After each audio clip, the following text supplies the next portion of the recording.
तो जब ये बोल दूंगा कि रुक जाओ तो सुदामा जी के मन में भावना आएगी कि सब बड़े आदमी हैं, बड़े आदमियों के यहाँ दो चार गरीब ऐसे पड़े रहते खाने पीने के लिए। तो सुदामा जी ने ना तो भगवान ने ना तो एक आध रुक जाओ ना एक आध चले जाओ। भगवान ने कहा सुदामा जी जैसे अच्छा लगे वैसे करो।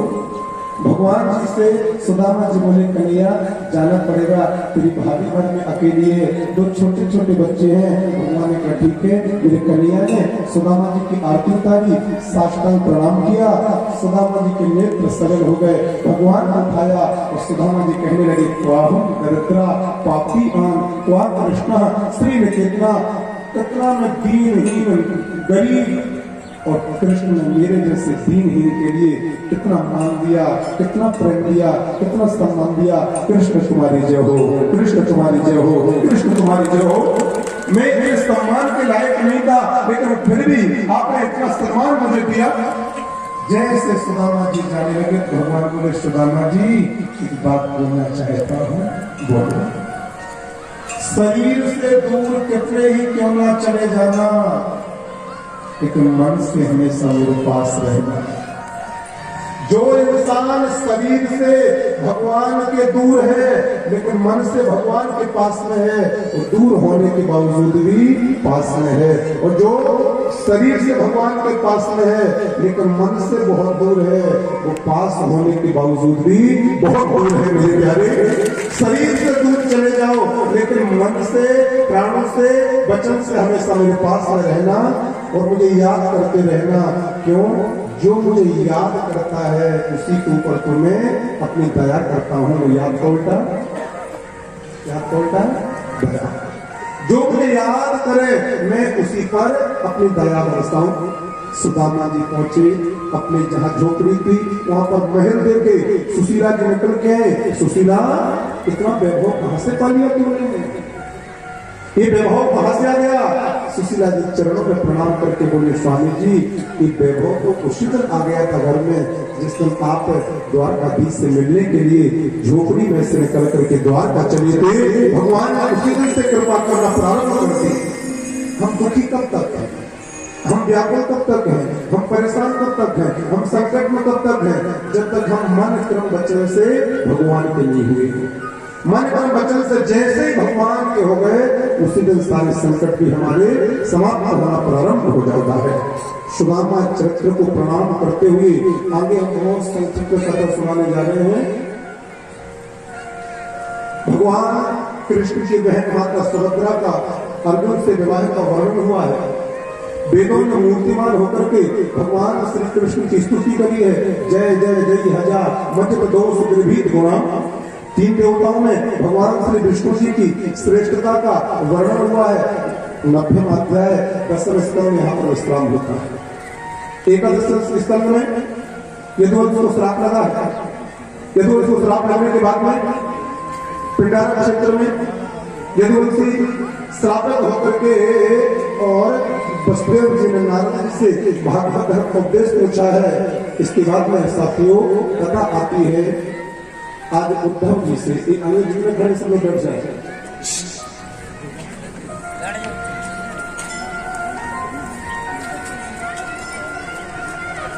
भगवान श्री कृष्ण जी ने बलराम जी को विदाई दी है।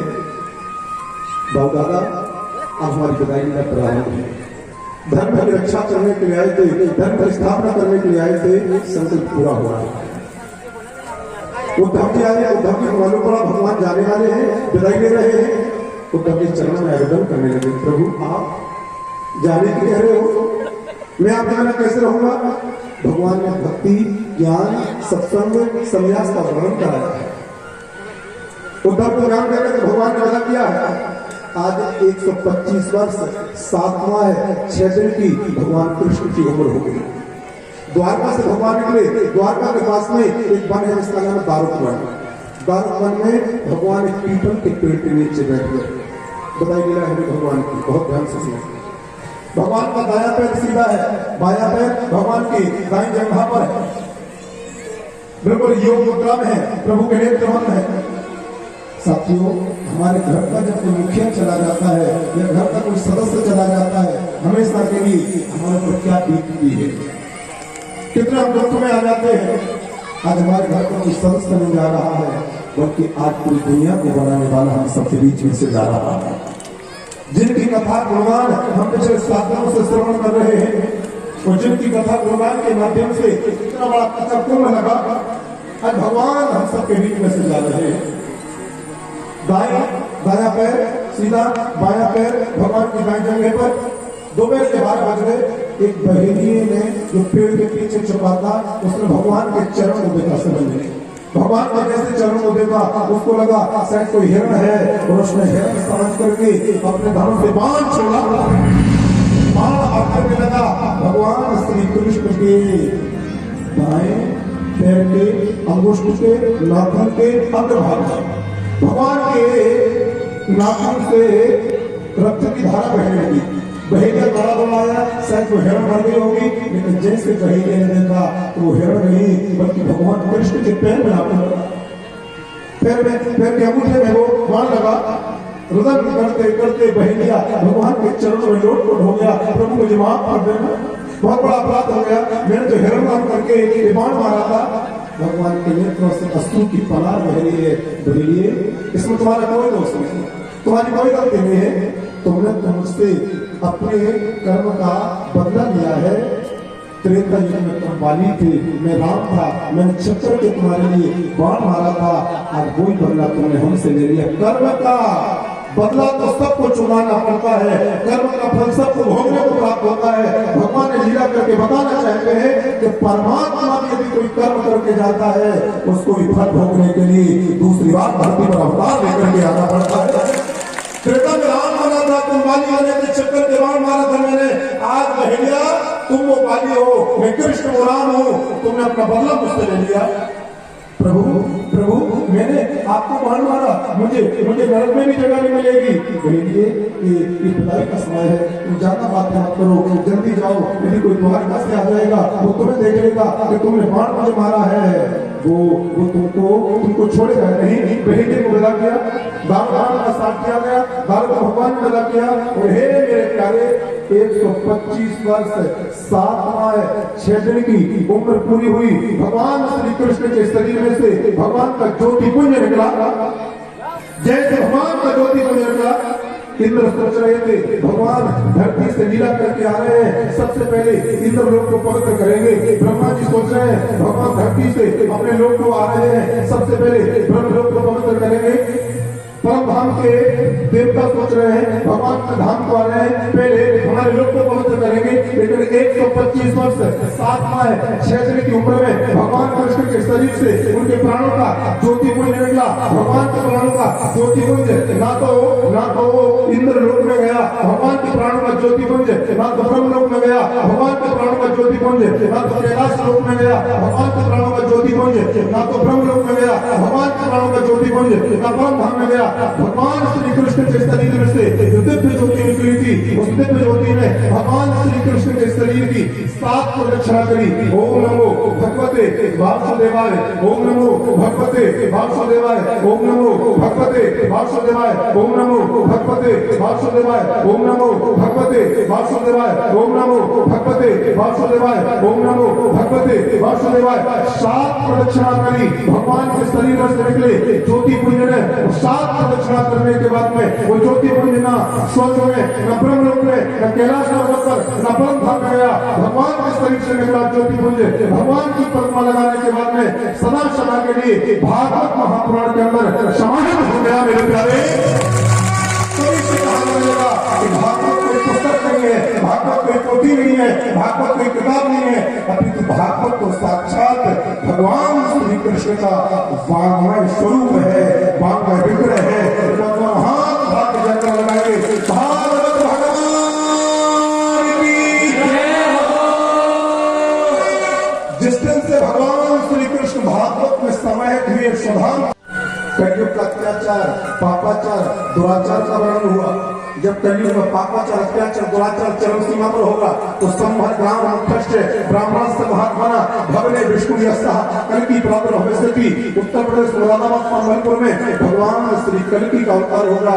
वैष्णव मैया से विवाह करके शक्ति शक्तिमान एक होकर के कलियुग के पापों का अत्याचार समाप्त करके धरती पर धर्म की स्थापना करेंगे। और जिस दिन एक राशि पर चंद्रमा, उसी राशि पर सूर्य और उसी राशि पर गुरु प्रवेश कर जाएंगे, कलयुग समाप्त हो जाएगा और सतयुग का शुभारंभ हो जाएगा। मेरे प्यारे राजा परीक्षित से भगवान सुखदेव जी कहने लगे, परीक्षित और क्या सुनना चाहोगे? मैंने अपने अपने अपने भाव से संपूर्ण भागवत कथा का श्रवण करा दी, अब बताओ क्या सुनोगे? परीक्षित ने बोले, अब तो आपने मेरा जीवन धन्य कर दिया। परीक्षित 7 दिन तक मैंने कथा सुनाई, ये बताओ आपने कथा से क्या सीख ली? मैंने कथा से यही सीखा कि मैं शरीर नहीं हूँ, शरीर नश्वर है। श्रीमद् भागवतम पुराण तिलकम यत वैष्णवानां धनम यस्मिन् पारमहंसमेव ममनम ज्ञानम परम गीयते। भागवत पुराणों का श्रोमणी है, भागवत पुराणों का तिलक है, भागवत पुराणों का मुकुट है। जो अपने जीवन में एक बार भागवत का आश्रय ले लेता है, उसका जीवन धन्य हो जाता है, सफल हो जाता है, कृतार्थ हो जाता है। वो सदा सदा के लिए भगवान के श्री चरणों का सेवक बन जाता है। जीवन में प्रत्येक इंसान को एक बार भागवत का आश्रय जरूर स्वीकार करना चाहिए। साथियों, इसके बाद में भगवान सूत जी ने सोनकादि श्लोक के लिए 5 मिनट में सूची क्रम से संपूर्ण भागवत कथा श्रवण कराई है। जिन भक्तों ने लगातार 7 दिन तक कथा ना सुनी हो, यहाँ तो 95% भक्त ऐसे बैठे हैं जिन्होंने कलश यात्रा से लेकर के आज तक एक आसन पर पूरी कथा सुनी है। कलश यात्रा से लेकर के आज तक, लेकिन बहुत सारे जैसे हीरा सिंह भैया अब ये व्यस्तता बहुत रहती है, बहुत सारी जगह जाना पड़ता है, नृत्य नहीं आ सकते। और भी ऐसे बहुत सारे जन हैं कि जो नृत्य नहीं आ सकते या नृत्य नहीं आ पाए, तो सूत जी महाराज जी ने सोनकादि ऋषियों के लिए सूची क्रम से भागवत कथा सुनाई है। इस सूची क्रम की भागवत कथा को जो भी श्रवण कर लेता है, उसे संपूर्ण भागवत कथा श्रवण करने का फल मिल जाता है। सब लोग हाथ जोड़ के बैठ जाएंगे, सुखासन पर बैठ जाएंगे और नेत्र बंद करके बहुत बड़े भाव से सूची क्रम की संपूर्ण भागवत कथा को श्रवण करिएगा, जिससे संपूर्ण भागवत गौब्राह्मण हिताय जगद्धिताय कृष्णाय गोविंदाय नमो नमः। उसके बाद में राजा नाभि की कथा, उसके बाद में भगवान श्री ऋषभदेव जी जो जैन धर्म के प्रणेता हैं, अस्थि मस्ती और कृष्टि के दाता हैं, ऐसे भगवान ऋषभदेव जी की कथा का वर्णन कराते हुए ऋषभदेव जी के 100 पुत्र, जिनमें बड़े वाले पुत्र भरत, यही पुत्र अगले जन्म में जन भरत बने, जिन्होंने राजा रघुवन के लिए सत्यान का उपदेश दिया। भवाटवी का वर्णन, भूगोल खगोल का वर्णन कराते हुए 28 प्रकार के लड़कों का वर्णन कराते हुए 26वां अध्याय 5वां स्कंद आप सब भक्तों की ओर से भगवान श्री बांके बिहारी जी के लिए अर्पण कराता हूँ। श्रीमद् भागवत का 6वां स्कंद, इसमें हुए अध्याय 19। सबसे पहले भगवान के नाम की महिमा को बतलाते हुए अजामिल की कथा को श्रवण कराया।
भागवत कथा महापुराण की जय। आज बिलहरा की पावन धरा पर श्रीमद् भागवत कथा का समापन हो रहा है। व्यास गादी पर बैठे श्री गुरु जी के चरणों में अपना मस्तक नमन करता हूँ। सामने बैठे सभी हजारों श्रद्धालु माता बहनों के श्री चरणों में अपना माथा प्रणाम करते हुए मंच पर बैठे सभी गुरुजनों को और जो हमारे गुरुजी ने 20-25 नाम दिए वे सब हमारे पारिवारिक मित्र हैं, उन सबको भी प्रणाम करता हूँ, जिनके सहयोग से जिनके द्वारा इतना बड़ा आयोजन संपन्न हो रहा है। बहुत ही कोरोना कार्यकाल से देश को राहत मिली है। इतना बड़ा इतनी बड़ी त्रासदी थी कि छोटे छोटे देश, जिन देशों की संख्या 7 करोड़ है, इतनी लाखों लोग खत्म हो गए अमेरिका जैसे देश पर हमारे यहाँ आदरणीय नरेंद्र मोदी जी की कृपा, उनकी मेहनत और आदरणीय भगवान श्री राम के आशीर्वाद से हम इतनी बड़ी त्रासदी से धीरे धीरे मुक्त होकर एक सामान्य वातावरण में प्रवेश करने लगे। आज बिलहरा में इतना बड़ा कार्यक्रम हुआ। हमारे भाई गोविंद सिंह राजपूत की धर्मपत्नी भी यहाँ आई थी। हमारे घर से लगभग कोई हद न आया। हमारा पूरा परिवार बहुत ही धार्मिक है। हम लोग राम कथा लेके, श्रीमद् भागवत कथा से लेके गांव गांव में जितने मंदिर मणिये, श्री राम दरबार, छोटे छोटे मंदिर मणिये सब में काम भी करा रहे। और आपने भी बहुत जम के आशीर्वाद दिया है। इस विपरीत परिस्थितियों में 41,000 ताली बजाय 41,000 का आशीर्वाद देकर आपने भोपाल भेजा है। और मैं गुरु जी के सामने बता रहा हूं, बिलहरा हम लोग 2500 साल से आ रहे हैं। सबसे बड़ा संकट बिलहरा में आज भी है, वो है कुप्पा। बरसात हो, ठंड हो, गर्मियों में हो, हमारी माता बहनें कुप्पा खरीदने बाहर। हम लोगों ने तय किया था कि आपके आशीर्वाद से सरकार बन चुकी है। 6 माह, 5 या 6 माह लगेंगे। सुन ले माता बहनें, एक एक घर, गोविंद राजपूत ने कहा एक एक घर में टोटी से पानी आ जाए, टोटी से। तुम्हें निकलने यहाँ से बाजी के मोहल्ला में नहीं आए। केवल बिलहरा में तो काम लग गया है। आसपास के विधानसभा के 120 गांव में हमने जल की टंकियां मंजूर करा दी। अलग से आदरणीय मोदी जी से, नरेंद्र परमार से लेके आदरणीय शिवराज सिंह चौहान से एक एक काम कराने के लिए वचनबद्ध है। क्योंकि एक काया अगर दी ईश्वर ने और आपने इतना बड़ा वो दिया, तो हम चाहते कि आपका उपकार कुछ ऐसा काम करें कि आपके वो काम आ जाए जो क्षेत्र में समस्या है। रोड पुल पुलिये तो चौतरफा हो ही रहे हैं। पानी की समस्या एक विकराल रूप ले चुकी। इन सब चीजों से हम भरसक प्रयत्न करेंगे कि जितनी माता बहने यहाँ बैठे 25 साल, हम जब भी आते बरसात में कुप्पा, अब बताओ सावन बाद में कुप्पा लेने को सही है कि नहीं है? इन सब चीजों से आपको मुक्ति मिलेगी। और ज्यादा बात न करते हुए आप सबको प्रणाम करता हूँ, गुरु जी से आग्रह करता हूँ कि हमारे क्षेत्र में ऐसे आते रहे, अपनी कृपा बनाए रहे। जहाँ श्रीमद् भागवत कथा होती है वहाँ के 10 कोस तक अलाया बुलाया भर जाता। ये बात बिल्कुल सही है। जहाँ संत नाद होते हैं, धार्मिक कथाएं होती हैं, भगवान श्री कृष्ण की कथाएं होती हैं, इस कलयुग में यही सबसे बड़ा हमें भाव तारने के लिए साधन बना है। मंच को प्रणाम करते हैं, आप सबको प्रणाम करते वाणी को विराम देते हैं और आशा करते हैं कि आप हमारे क्षेत्र में आते रहें। कृपा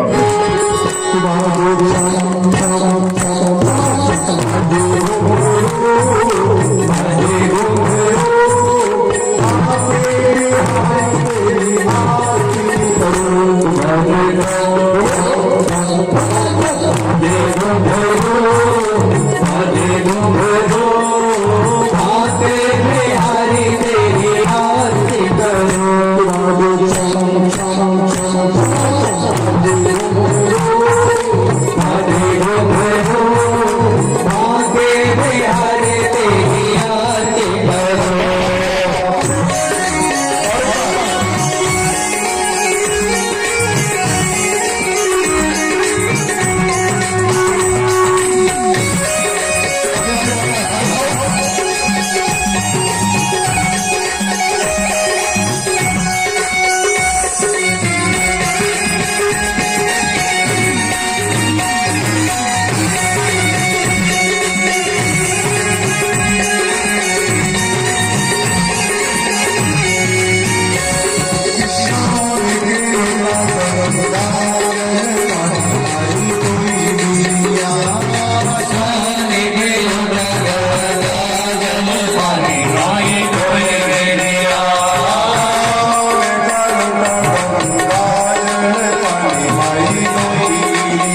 नाना सुगंध पुष्पाणि यथा कालो भवानि च पुष्पाञ्जलिर्मया दत्ता गृहाण परमेश्वरः मंत्र पुष्पाञ्जलि